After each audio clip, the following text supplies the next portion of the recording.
एक रात पुरोहित ने कबीले को पहाड़ी जगह से बाहर जमा किया और कहा, देवताओं ने ये इशारा दिया है कि वक्त पर लड़की की कुर्बानी नहीं हुई, इसलिए कबीले पर यह मुसीबत नाजिल हुई है। देवताओं ने कहा कि अब बैक वक्त 2 लड़कियों की कुर्बानी दी जाएगी तो मुसीबत टल सकती है, वरना देवता सारे कबीले को चैन नहीं लेने देंगे। पुरोहित ने यह भी कहा कि लड़कियां अंग्विक ना हों और सूडान की भी ना हों। उनका सफेद फार्म होना जरूरी है कि इतना सुनना था कि कबीले के बहुत से दलेर और निडर आदमी उठ खड़े हुए। उन्होंने कहा कि वो मिस्र से 2 फरंगी या मुसलमान लड़कियां उठा लाएंगे। सूडान और मिस्र की सरहद के करीब फिरौन के दौर के बने हुए माबद थे। फिरौन इन माबदों में अपने मजहबी अकायद के मुताबिक नौजवान और कनवारी लड़कियों को कुर्बान करते थे। फिरौन की ये रस्म सदियों बाद भी इस खित्ते के तवाहुम परस्त कबाइल में तक जारी रही। रजब नाम का एक सूडानी मिस्र की फातमी खिलाफत के खलीफा के बॉडीगार्ड का कमानदार था। इस दौर में मिस्र पर सलाउद्दीन अयूबी की हुकूमत थी। रजब दरपर्दा सलीबों का जरखरीद जासूस था। एक दिन रजब फलस्तीन से 3 सलीबी लड़कियां 10 मुहाफिजों के साथ ला रहा था। उसका सफर बहुत लंबा।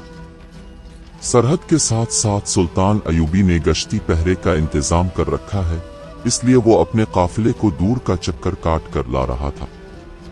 कई दिनों की मुसाफत के बाद वो देवताओं के पहाड़ी मस्कन में पहुंच गए। रजब सबसे पहले पुरोहित से मिला। पुरोहित ने इसके साथ 3 सफेद फार्म और बहुत ही खूबसूरत लड़कियां देखी तो उसकी आंखें चमक उठीं। ये लड़कियां कुर्बानी के लिए मौजूद थीं। उसने रजब से लड़कियों के मुतालिक पूछा तो रजब ने इसे बताया कि उन्हें वो खास मकसद के लिए अपने साथ लाया है। ये जगह बहुत खूबसूरत और सरसब्ज थी। 3 अतराफ से पहाड़ियों में घिरी हुई थी। वहां रजब ने खेमे गाड़ दिए थे। लड़कियों के आराम व आसाइश का पूरा इंतजाम था। रात उसने सफर से कामयाब लौटने की खुशी में जश्न मनाया। सलीबी मुहाफिजों को भी शराब पिलाई गई। लड़कियों ने भी पी। आधी रात के बाद जब मुहाफिज सो गए तो रजब ने एक लड़की को बाजू से पकड़कर अपने खेमे में जाने लगा। लड़की उसकी नियत भांप गई। उसने इसे कहा, मैं तवाइफ नहीं हूं, मैं तुम्हारे साथ शराब पी सकती हूं मगर बदी कबूल नहीं करूंगी। रजब ने इसे हंसते हुए अपने खेमे की तरफ घसीटा तो लड़की ने अपना बाजू छड़ा लिया। रजब ने दस्त दराजी की तो लड़की दौड़कर अपनी साथी लड़कियों के पास चली गई। वो दोनों भी बाहर आ गईं। उन्होंने रजब को समझाने की कोशिश की कि वो उन्हें गलत ना समझे। रजब को गुस्सा आ गया। उसने कहा, मैं जानता हूं तुम कितनी पाकबाज हो। बेहयाई तुम्हारा पेशा है। इस पेशे का इस्तेमाल हम वहां करती हैं जहां अपने फर्ज के लिए जरूरी होता है। लड़की ने कहा, हम अय्याशी की खातिर अय्याशी नहीं किया करती। रजब चुप हो गया मगर उसके तेवर बता रहे थे कि वो लड़कियों को बख्शेगा नहीं। वो रात गुजर गई। दूसरे दिन रजब ने फलस्तीन से साथ लाए हुए मुहाफिजों को रुखसत कर दिया। दिन गुजर गया। शाम के वक्त रजब लड़कियों के साथ बैठा बातें कर रहा था कि पुरोहित अपने 4 हबशियों के साथ आ गया। उसने सोडानी जबान में रजब से कहा, हमारे देवता हमसे नाराज हैं। उन्होंने 2 फरंगी या मुसलमान लड़कियों की कुर्बानी मांगी है। ये लड़कियां कुर्बानी के लिए मौजू हैं। इनमें से 2 लड़कियां हमारे हवाले कर दो। रजब चकरा गया। उसने जवाब दिया, ये लड़कियां कुर्बानी के लिए नहीं हैं। उनसे हमें बहुत काम लेना है और उन्हीं के हाथों हमें तुम्हारे देवताओं के दुश्मन को मरवाना है। तुम झूठ बोलते हो। पुरोहित ने कहा, तुम उन लड़कियों को तफरीह के लिए लाए हो। हम इनमें से 2 लड़कियों को कुर्बान करेंगे। रजब ने बहुत दलीलें दी मगर पुरोहित ने किसी एक भी दलील को कबूल न किया। इसके दिमाग पर देवता सवार थे। उसने उठकर 2 लड़कियों के सरों पर बारी बारी हाथ रखे और कहा, ये दोनों देवता के लिए है। अंग्विक की नजात इन 2 लड़कियों के हाथ में है। ये कहकर वो चला गया। रुक कर रजब से कहा, वो लड़कियों को साथ लेकर भागने की कोशिश न करना। तुम जानते हो कि हम तुम्हें फौरन ढूंढ लाएंगे। लड़कियां सूडान की जबान नहीं समझती थीं। हबशी पुरोहित ने उनके सरों पर हाथ रखा। रजब को परेशान देखा तो उन्होंने रजब से पूछा कि यह हबशी क्या कह रहा था। रजब ने उन्हें साफ साफ बता दिया कि वो उन्हें कुर्बानी के लिए मांगता है। लड़कियों के पूछने पर इसने बताया कि वो तुम्हारे सर काट कर खुश्क होने के लिए रख देंगे और जिस्म झील में फेंक देंगे, मगरमच्छ जिस्मों को खा जाएंगे। लड़कियों के रंग फक हो गए। उन्होंने रजब से पूछा कि इसने उन्हें बचाने के लिए क्या सोचा है। रजब ने जवाब दिया, मैंने इसे समझाने की सारी दलीलें दे डाली हैं, मगर उसने एक भी नहीं सुनी। रजब की बातों और अंदाज से लड़कियों को शक हो गया कि वो उन्हें बचा नहीं सकेगा। लड़कियां खेमे में चली गईं। उन्होंने सूरत हाल पर गौर किया और इस नतीजे पर पहुंची कि वो हबशियों के देवता की भीम चढ़ने के लिए नहीं आए। उन्होंने वहां से फरार का इरादा किया। ये लड़कियां सिर्फ खूबसूरत और दिलकश ही नहीं थीं, गेवर सवारी और सिपागिरी में भी महारत रखती थीं। उन्होंने फैसला कर लिया कि वो यहां से भागकर फलस्तीन चली जाएंगी। वो रात खैरियत से गुजर गई। दूसरे दिन लड़कियों ने अच्छी तरह देखा कि रात को घोड़े कहाँ बंधे होते हैं और वहां से निकलने का रास्ता कौन सा है। हबशी पुरोहित दिन के वक्त भी आया और रजब के साथ बातें करके चला गया। लड़कियों ने इससे पूछा कि वो क्या कह गया है। रजब ने उन्हें बताया कि वो कल रात तुम्हें यहां से ले जाएंगे। वो मुझे धमकी दे गया है कि मैंने उन्हें रोकने की कोशिश की तो वो मुझे कत्ल करके मगरमच्छों की झील में फेंक देंगे। उन्हें रजब की नीयत पर शक हो गया था। वो गैर मामूली तौर ज़हीन लड़कियां थीं। उन्होंने रजब के साथ ऐसी बातें की और ऐसी बातें इसके मुंह से कहलवाईं जिनसे पता चलता था जैसे वो उन्हें बचाने की बजाय हबशियों को खुश करना चाहता है। सारा दिन इसी शशोपंच में गुजर गया। रजब को शक न हुआ कि लड़कियां भाग जाएंगी। लड़कियों ने इसे कहा कि ऐसे जहन्नम नुमा सहरा में ऐसा सरसब्ज खित्ता कुदरत का अजूबा है, हमें जरा उसकी सैर करा दो। रजब उन्हें घुमाने फिराने लगा। आगे वो भयानक झील आ गई जिसके किनारे पर 5-6 मगरमच्छ बैठे थे। झील का पानी गलीज और बदबूदार था। एक लड़की ने कहा कि यूं मालूम होता है जैसे पहाड़ी के अंदर चश्मा है। सब ने जब पहाड़ी के अंदर देखा तो एक लड़की की चीख निकल गई। पानी पहाड़ी के अंदर एक वसी गार बनाता चला गया था। रजब ने कहा, ये हैं वो मगरमच्छ जो यहाँ के मुजरिमों को और कुर्बान की हुई लड़कियों के जिस्मों को खाते हैं। ऐसा हौलनाक मंजर देखकर लड़कियों के दिलों में फरार का इरादा और ज्यादा पुख्ता हो गया। उन्होंने सैर के बहाने फरार का रास्ता अच्छी तरह देख लिया। उधर हबशी पुरोहित करीबी बस्ती में बैठा कबीले को ये खुशखबरी सुना रहा था कि कुर्बानी के लिए लड़कियां मिल गई हैं और कुर्बानी आज से चौथी रात दी जाएगी जो पूरे चांद की रात होगी। उसने कहा कि कुर्बानी देवताओं के मस्कन और माबद के खंडरों पर दी जाएगी। निस्फ शब थी। रजब और उसके साथियों को लड़कियों ने अपने खुसूसी फन का मुजाहिरा करते हुए इतनी शराब पिला दी थी कि उनकी बेदारी का खतरा ही खत्म हो गया था। वो बेहोश पड़े थे। लड़कियों ने 3 घोड़ों पर जीने कसे, सवार हुई और इस नर्म जमीन पर घोड़ों को डाल दिया जो उन्होंने दिन के वक्त देखी थी। इस खित्ते के एक हिस्से में 4 हबशी मौजूद थे, लेकिन वो सोए हुए थे और उनसे काफी दूर थे। उन्हें मालूम था कि अगर कोई भागेगा तो सहरा उसे रास्ते में ही खत्म कर देगा। लड़कियां इसी रास्ते से फिलिस्तीन जाना चाहती थीं जिस रास्ते से रजब उन्हें लाया था। वो थीं तो ज़हीन, मगर उन्हें ये इल्म नहीं था कि सहरा में इस कदर फरेब छुपे हुए हैं जो दानिशमंदों को भी अक्ल का अंधा कर दिया करते। रात के वक्त सहरा सर्द था। तीनों लड़कियों ने इस जगह से कुछ दूर तक घोड़ों को आहिस्ता आहिस्ता चलाया, फिर अड़ लगा दी। घोड़े सरपट दौड़ने लगे। बहुत दूर जाकर उन्होंने घोड़ों की रफ्तार कम कर दी। बाकी रात घोड़े इसी रफ्तार पर चलते रहे। सुबह तुलू हुई और जब सूरज ऊपर आया तो लड़कियों के इर्द गिर्द रेत के गोल गोल टीले थे और उनसे आगे रेतली मिट्टी की ऊंची ऊंची पहाड़ियां खड़ी थीं। कोई रास्ता न था। उन्होंने सूरज से अपनी समत का अंदाजा किया और टीलों की भूल भिलिया में दाखिल हो गई। घोड़े प्यासे थे। लड़कियां किसी नखलिस्तान की तलाश में चलती चली गई। सूरज ऊपर उठता गया और सहरा को दोज़ख बनाता गया। सूरज तुलू हुआ तो पुरोहित अपने 3 हबशियों के साथ आया। उसने सबसे पहले लड़कियों के खेमे देखे। खेमा खाली था। उसने रजब को जगाया और कहा, दोनों लड़कियां मेरे हवाले कर दो। रजब हड़बड़ा कर उठा। पुरोहित ने पूछा, लड़कियां कहाँ हैं? रजब ने वहीं से लड़कियों को पुकारा तो उसे कोई जवाब न मिला। खेमे में जाकर देखा, उन्हें उधर उधर देखा, वो कहीं नजर ना आए। अचानक नजर जीनों पर पड़ी। 3 जीनें गायब थीं। घोड़े देखे तो 3 घोड़े गायब थे। रजब ने पुरोहित से कहा, वो तुम्हारे डर से भाग गई है। पुरोहित ने कहा, अच्छे सवारों को बिलो और लड़कियों का पीछा करो, वो दूर नहीं जा सकती। थोड़ी देर बाद 6 गेवड़ सवार आ गए। उन्हें लड़कियों के ताकुब में रवाना कर दिया गया। रेत पर 3 घोड़ों के कदमों के निशान साफ थे। इसी समत को ये हबशी सवार इंतहाई तेज रफ्तारी से रवाना हो गए। लड़कियों को पकड़ना आसान नहीं था क्योंकि फरार और ताकुब में 10 घंटों का फर्क था।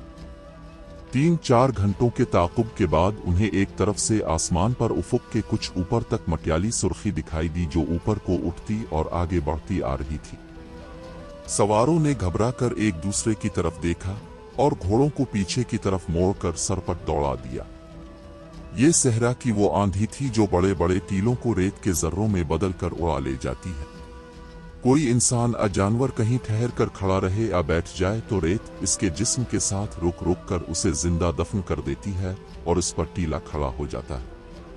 आंधी से इस खित्ते के दरख्त दोहरे हो होकर चीख रहे थे। पुरोहित एक जगह जमीन पर घुटने टेके हुए हाथ हुआ में बुलंद करता और जोर जोर से जमीन पर मारता था। हर बार बुलंद आवाज से कहता था, वनविक के देवता, अपने कहर को समेट ले। हम 2 बहुत ही खूबसूरत लड़कियां तेरे कदमों में पेश कर रहे हैं। वो इस आंधी को देवता का कहर समझ रहा था। सहरा में सुर्ख आंधी कभी कभी चला करती थी। लड़कियां हबशियों के खतरे से तो बहुत दूर निकल गई थीं, मगर सहरा के ऐसे खतरे में आ गईं जो उनके लिए जानलेवा साबित हो सकता था। उनके लिए दूसरी मुसीबत ये आई कि रेत की बौछारों और आंधी के जिनाटों से घबरा कर तीनों घोड़े मुनहजोर और बेलगाम होकर दौड़ पड़े। वो चूंकि इकट्ठे बदके थे इसलिए इकट्ठे ही दौड़ते जा रहे थे। लड़कियों में इतनी हिम्मत नहीं थी कि वो घोड़ों को काबू में कर लेती और घोड़ों में इतनी हिम्मत नहीं थी कि ज्यादा दौड़ सकते। वो प्यासे थे और आधी रात से मुसलसल चल रहे थे। थकन और प्यास घोड़ों को बेहाल करने लगी। एक घोड़ा मऊ के बिल गिरा। इसकी सवार लड़की इसके नीचे आ गई। इसे मरना ही था। कुछ और आगे गए तो एक घोड़े की जैन ढीला हो गया। जैन एक तरफ लुढ़क गई। उसकी सवार इसी पहलू पर गिरी मगर बायां पांव रिकाब में फंस गया। लड़की जमीन पर घसीटी जाने लगी। तीसरी लड़की उसकी कोई मदद नहीं कर सकती थी। उसका अपना घोड़ा बेकाबू था। वो अपनी साथी की चीखें सुनती रही। फिर चीखें खामोश हो गईं और वो लड़की की लाश को घोड़े के साथ जमीन पर जाता देखती रही। इस पर दहशत तारी हो गई। आखिर लड़की थी। जोर से रोने लगी। ढीली जैन वाला घोड़ा यकलख्त रुक गया। तीसरी लड़की अपना घोड़ा ना रोक सकी। उसने पीछे देखा।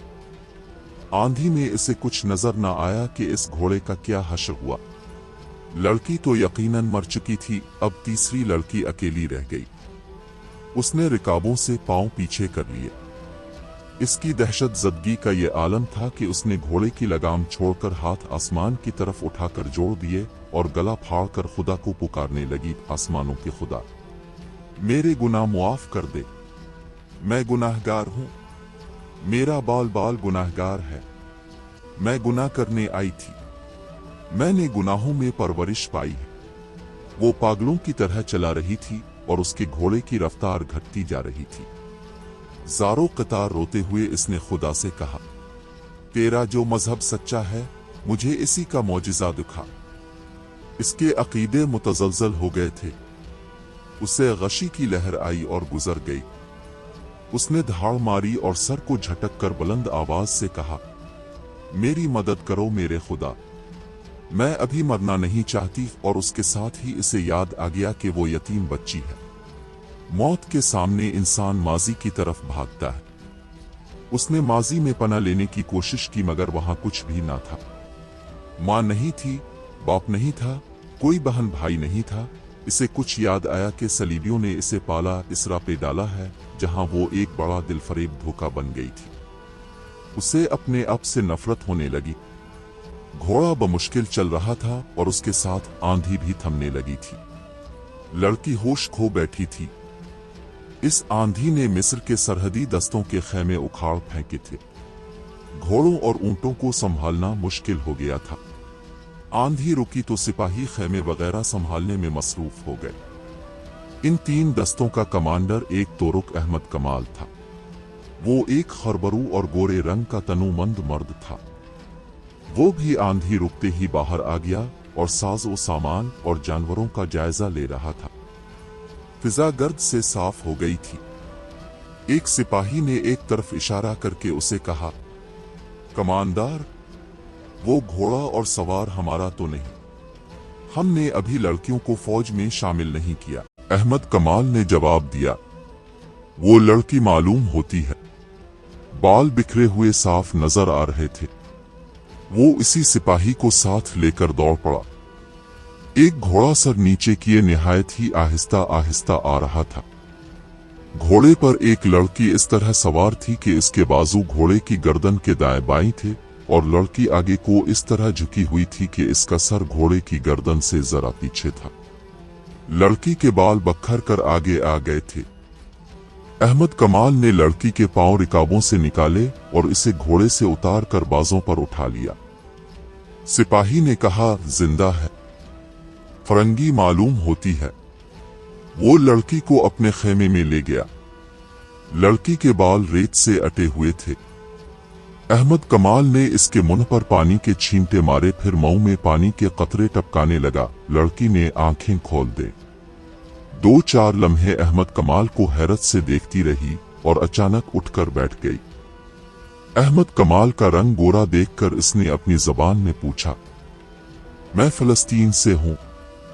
अहमद कमाल ने सर हिलाकर उसे समझाना चाहा कि मैं ये जबान नहीं समझता। लड़की ने अरबी जबान में पूछा, तुम कौन हो? मैं कहाँ हूं? मैं इस्लामी फौज का मामूली सा कमांडर हूं। अहमद कमाल ने जवाब दिया, और तुम मिस्र में हो। लड़की की आंखें उबल पड़ी और वो इस कदर घबराई जैसे फिर बेहोश हो जाएगी।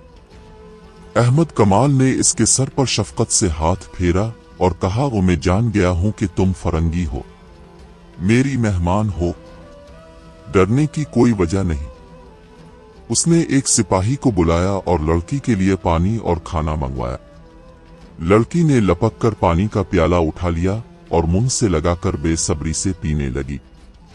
इसके सर के बाल रेत से भरे हुए थे। लड़की ने गुस्ल किया, लेकिन वो बहुत ही खौफजदा थी क्योंकि वो अपने दुश्मन की पनाह में आ गई थी जहां इसे अच्छे सलूक की तवक्को नहीं थी। उसने गुस्ल करते हुए बड़ी शिद्दत से महसूस किया था कि वो अपने नापाक वजूद को धोने की कोशिश कर रही है, जिसे दुनिया का पानी पाक नहीं कर सकता। उसने कसमकुर्सी की हालत से तंग आकर अपने आप को सूरत हाल के हवाले कर दिया। नहाने के बाद जब वो अहमद कमाल के खेमे में दाखिल हुई तो इसका हुस्न निखर आया। वो बिला की खूबसूरत लड़की थी। उसे खाना खिलाया गया। लड़की के आंसू बहने लगे। वो जिस मुसीबत से गुजर कर आई थी उसकी दहशत और होलनाकी इस पर पहले ही गालिब थी।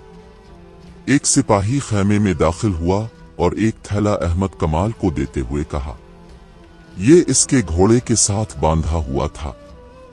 अहमद कमाल ने थैला खोला। इसमें कुछ सोना था और एक छोटी सोने की चेन थी जिसके साथ काली लकड़ी की एक छोटी सी सलीब थी। लड़की ने परेशानी में पूछा, अगर मैं ये सारा सोना तुम्हें दे दूं तो मेरी मदद करोगे? कैसी मदद? मुझे फिलिस्तीन पहुंचा दो। लड़की ने जवाब दिया, और मुझसे कोई सवाल ना पूछो। मैं फिलिस्तीन तक भी पहुंचा दूंगा, लेकिन सवाल जरूर पूछूंगा। अगर मुझसे कुछ भी ना पूछो तो इसका अलग इनाम दूंगी। वो क्या होगा? घोड़ा तुम्हें दे दूंगी। लड़की ने जवाब दिया, और 3 दिनों के लिए मुझे अपनी लौंडी समझ लो। अहमद कमाल ने इससे पहले हाथ में कभी इतना सोना नहीं देखा था, और उसने ऐसा हैरान कुन हुस्न और जिस्म भी नहीं देखा था। उसने अपने सामने पड़े हुए सोने के चमकते हुए टुकड़ों को देखा, फिर लड़की के रेशमी बालों को देखा जो सोने की तारों की तरह चमक रहे थे, फिर उसकी आंखों को देखा जिनमें वो तलिस्माती चमक थी जो बादशाहों को एक दूसरे का दुश्मन बना दिया करती है। वो तनुमंद मर्द था, कमानदार था, इन दस्तों का हाकिम था जो सरहद पर पहरा दे रहे थे। उसे रोकने, पूछने और पकड़ने वाला कोई ना था। मगर उसने सोना थैली में डाले, सलीब भी थैली में रखी और थैली लड़की की गोद में रख दी। क्यों? लड़की ने पूछा। ये कीमत थोड़ी है, बहुत थोड़ी। अहमद कमाल ने कहा, ईमान की कीमत खुदा के सिवा कोई नहीं दे सकता। लड़की ने कुछ कहना चाहा, लेकिन अहमद कमाल ने इसे बोलने ना दिया और कहा, मैं अपना फर्ज और अपना ईमान फरोख्त नहीं कर सकता।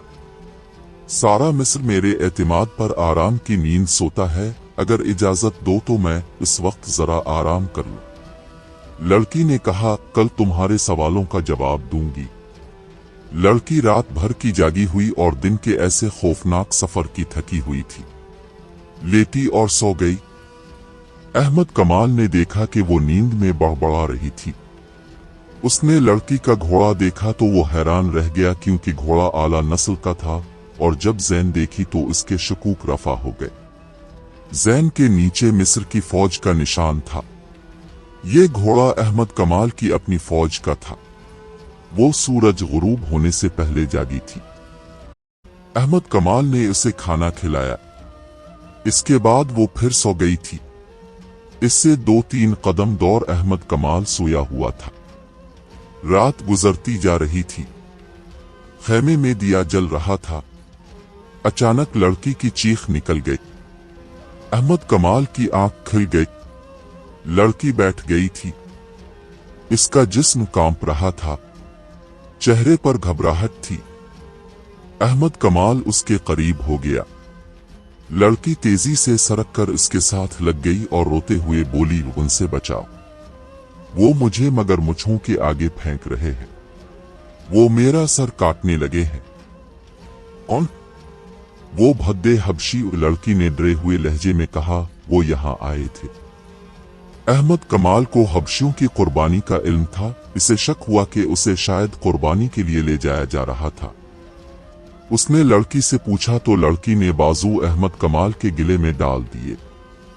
कहने लगी, मत पूछो, मैं ख्वाब देख रही थी। अहमद कमाल देख रहा था कि वो तो बहुत ही डरी हुई थी। इसने इसे तसल्लियां दी और यकीन दिलाया कि यहाँ से इसे उठाने के लिए कोई नहीं आएगा। जब तक मेरे पास हो तुम्हें डरने की जरूरत नहीं। उसने इस पर अमल भी करके दिखा दिया। लड़की के साथ उसने हबशियों के मुतालिक कोई बात ना की, ना पूछी। उसने लड़की का खौफ दूर कर दिया और लड़की सो गई। लड़की की आंख खुली तो सुबह तुलू हो रही थी। उसने देखा कि अहमद कमाल नमाज पढ़ रहा था। वो उसे देखती रही। लड़की ने पूछा, तुमने खुदा से क्या मांगा था? बदी के मुकाबले की हिम्मत। अहमद कमाल ने जवाब दिया, क्या खुदा गुनाह मुआफ कर दिया करता है? लड़की ने पूछा, हाँ, हमारा खुदा गुनाह मुआफ कर दिया करता है। अहमद कमाल ने जवाब दिया, शर्त यह है कि गुनाह बार बार न किया जाए। लड़की ने सर झुका लिया। अहमद कमाल ने इसकी सिसकियां सुने तो इसका चेहरा ऊपर उठाया। वो रो रही थी। लड़की ने अहमद कमाल का हाथ पकड़ लिया और उसे कई बार चूमा। हमारी रवानगी का वक्त हो गया है। अहमद कमाल ने कहा, मैं खुद तुम्हारे साथ चलूंगा। मैं इतनी नाजुक और इतनी खतरनाक जिम्मेदारी किसी और को नहीं सौंप सकता। ये नहीं सुनोगे कि मैं कौन हूं और कहां से आई हूं। उठो, अहमद कमाल ने कहा, यह सुनना मेरा काम नहीं। वो खेमे से बाहर निकल गया। कुछ देर बाद काहिरा की समत 6 घोड़े जा रहे थे।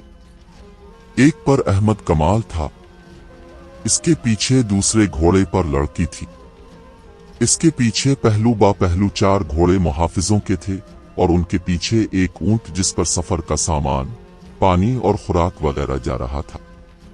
सूरज गुरूब होने बाद अहमद कमाल ने काफिले को रोक लिया और पड़ाव का हुक्म दिया।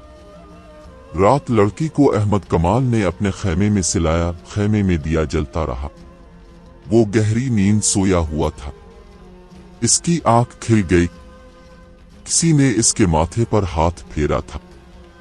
उसने लड़की को अपने पास बैठे देखा। लड़की का हाथ इसके माथे पर था।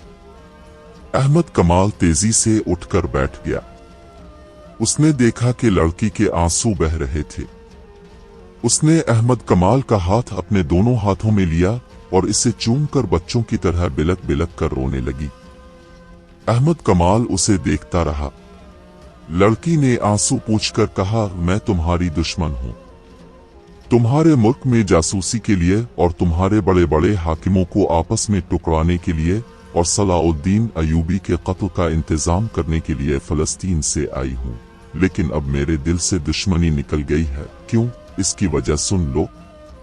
उसने कहा, तुम पहले मर्द हो जिसने मेरे हुस्न और मेरी जवानी को काबिल नफरत चीज समझकर ठुकराया है, वरना क्या अपने क्या बेगाने मुझे खिलौना समझते रहे। रात गुजरती जा रही थी और वो दोनों बातें कर रहे थे। दूसरे दिन सूरज गुरूब होने से बहुत पहले ये काफिला काहिरा पहुंच गया। अहमद कमाल अली बिन सुफियान के पास गया और इसे लड़की के मुताल्लिक तमाम रिपोर्ट देकर लड़की इसके हवाले कर दी। उसने अहमद कमाल को वापसी से पहले आराम के लिए भेज दिया और लड़की को अपने पास बुलाया। लड़की से इसने पहला सवाल किया तो लड़की ने जवाब दिया, अहमद कमाल मेरे सामने बैठा रहेगा तो जो पूछोगे बता दूंगी, वरना जबान नहीं खोलूंगी, खा जल्लाद के हवाले कर दो। अली बिन सुफियान ने अहमद कमाल को बिलाकर उसके सामने बिठा दिया। लड़की ने मुस्कुराकर बोलना शुरू कर दिया। उसने कुछ भी न छुपाया और आखिर में कहा, मुझे सजा देनी है तो मेरी एक आखिरी ख्वाहिश पूरी कर दो। मैं अहमद कमाल के हाथ से मरना चाहती हूँ। उसने तफसील से सुना दिया कि वो अहमद कमाल की मुरीद क्यों बन गई है। अली बिन सुफियान ने लड़की को कैद में डालने की बजाय अहमद कमाल की तहवील में रहने दिया। अली बिन सुफियान लड़की के पास गया और उसे अपना मुद्दा बताया। लड़की ने कहा, अहमद कमाल कहे तो मैं आग में भी कूद जाऊंगी। अहमद कमाल ने उसे कहा, जैसे ये कहते हैं वैसे कर दो। इसकी बात समझ लो, उसका मुझे क्या इनाम मिलेगा। लड़की ने पूछा, तुम्हें पूरी हिफाजत के साथ फलस्तीन के कला शोबिक में पहुंचा दिया जाएगा। अली बिन सुफियान ने कहा, और यहां तुम्हें पूरी हिफाजत से रखा जाएगा। नहीं, लड़की ने कहा, ये इनाम बहुत थोड़ा है, मुझे मुंह मांगा इनाम दो। मैं इस्लाम कबूल कर लूंगी और अहमद कमाल मेरे साथ शादी कर ले। अहमद कमाल ने साफ इनकार कर दिया। अली बिन सुफियान उसे बाहर ले गया। अहमद कमाल ने इसे कहा कि ये बेशक इस्लाम कबूल कर ले, लेकिन मैं इसे फिर भी इस्लाम का दुश्मन ही समझूंगा। अली बिन सुफियान ने उसे कहा, मुल्क और कौम की सलामती की खातिर तुम्हें यह कुर्बानी देनी होगी। अहमद कमाल मान गया। उसने अंदर जाकर लड़की से कहा, मैं तुम्हें चूंकि अभी तक बेएतबार लड़की समझ रहा हूं, इसलिए शादी से इनकार किया है। अगर तुम साबित कर दो कि तुम्हारे दिल में मेरे मजहब के लिए कुर्बानी का जज्बा है तो मैं तमाम उम्र तुम्हारा गुलाम रहूंगा। लड़की ने अली बिन सुफियान से कहा, कहो मुझे क्या करना है, मैं भी देख लूंगी कि मुसलमान अपने वादे के कितने पक्के होते हैं। मेरी एक शर्त यह भी है कि अहमद कमाल मेरे साथ रहेगा। अली बिन सुफियान ने उसकी ये शर्त भी मान ली। काहिरा से 20 मील दूर फिरौनों का एक वीरान पुराना खंडर था। इस खंडर के बारे में मशहूर था कि यहाँ जिन्नात रहते हैं। इस खंडर के एक सजे हुए कमरे में मशलों की रोशनी में सलीबी जासूसों का एक गिरोह कॉन्फ्रेंस कर रहा था। एक पहरेदार अंदर आया और जासूसों के कमांडर, जिसका नाम फैज अल फातमी था, इसे बताया कि फिलिस्तीन से 2 मुहाफिजों के साथ एक लड़की आई है। कमांडर ने लड़की को अंदर बुलाया। दूसरी 2 लड़कियां कहाँ हैं? कमांडर ने लड़की से सवाल किया। लड़की ने अपने साथ बीती तमाम दास्तान कमांडर को सुना डाली। जब लड़की अपनी दास्तान सुना रही थी, इस वक्त पहरे पर खड़े 2 पहरेदारों के दिल में एक खंजर उतर चुका था। अबू सुफियान और अहमद कमाल अपने छापामार दस्ते के साथ कॉन्फ्रेंस हॉल में दाखिल हुए। अबू सुफियान को देखकर कमांडर फैज अल फातमी और उसके गिरोह का रंग फक हो गया। छापामारों ने बाकी मानदा जासूसों को काट फेंका और फैज अल फातमी को गिरफ्तार करने लगे तो उसने शक की बना पर लड़की के पेट में तलवार घोंप दी। फैज अल फातमी को यह भी डर था कि वो राज न खोल दे। लड़की को जख्मी हालत में उठाकर लाया गया। इसकी हालत अच्छी नहीं थी। तबीबों और जराहवे ने इसे बचाने की पूरी कोशिश कर डाली, मगर कटी हुई अंतड़ियों का कोई इलाज न हो सका। वो फिर भी मुतमईन थी, जैसे इसे पेट के मोहलिक जख्म की परवाह ही नहीं थी। उसका एक ही मुतालबा था कि अहमद कमाल को मेरे पास बैठा रहने दो। सुल्तान अयूबी भी उसकी इयादत के लिए आया। अहमद कमाल सालार आला को देखकर तज़ीम के लिए उठा तो लड़की ने इसे हाथ से पकड़कर अपने पास बिठा लिया। आखिर सुल्तान ने इसे लड़की के पास बैठने की इजाजत दे दी। सुल्तान अयूबी ने लड़की के सर पर हाथ फेरा और शफकत से सेहत याबी की दुआ दी। तीसरी रात अहमद कमाल लड़की के सरहाने बैठा हुआ था। लड़की ने अनोखे से लहजे में पूछा, अहमद, तुमने मेरे साथ शादी कर ली है ना? मैंने अपना वदा पूरा किया, तुमने अपना वदा पूरा कर दिया है। खुदा ने मेरे गुनाह बख्श दिए हैं। इसकी जबान लड़खड़ाने लगी।